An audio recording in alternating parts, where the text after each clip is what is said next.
প্রতারণা ও চাঁদাবাজির মামলায় মডেল মেঘনা আলমকে গ্রেফতার দেখিয়েছেন আদালত।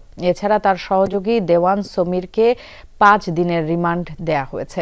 ঢাকার মেট্রোপলিটন ম্যাজিস্ট্রেট এই আদেশ দেন। শুনানি শেষে রাষ্ট্রপক্ষের আইনজীবী জানান, বিদেশি প্রভাবশালী ব্যক্তিদের প্রেমের ফাঁদে ফেলত মেঘনা আলম। তবে নিজেকে নির্দোষ দাবি করেছেন এই মডেল। প্রাণ সসের মাখামাখি টেস্ট নুডলসকে করে তোলে আরো ইয়ামি আরো জোস। প্রাণ সস সসের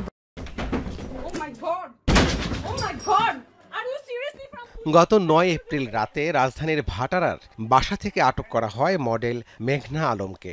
বিশেষ ক্ষমতা আইনে তাকে কারাগারে পাঠানোর পর থেকেই শুরু হয় নানা আলোচনা সমালোচনা। তারা নিজেদেরকে পুলিশ পরিচয় দিচ্ছে, আমি বলেছি যে আমি থানায় এসে কথা বলবো। মেঘনাকে আটকের পর তার বিরুদ্ধে বেরিয়ে আসে নানা তথ্য।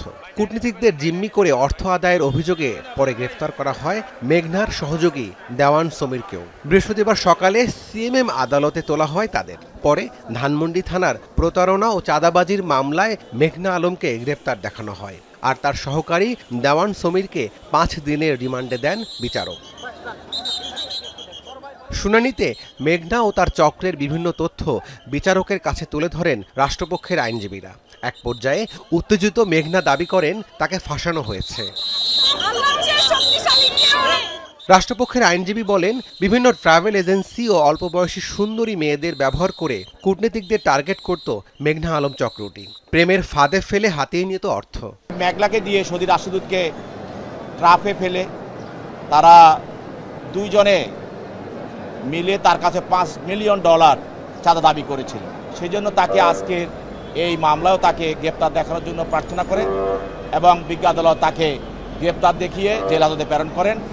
আর সমীর দেওয়ানকে 5 দিনের রিমান্ড মঞ্জুর করে আরও জিজ্ঞাসাবাদ করার জন্য তদন্তকারী কর্মকর্তাকে অনুমতি প্রদান করে।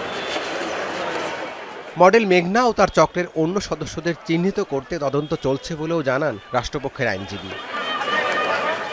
রাব্বি সিদ্দিকী, যমুনা নিউজ, ঢাকা।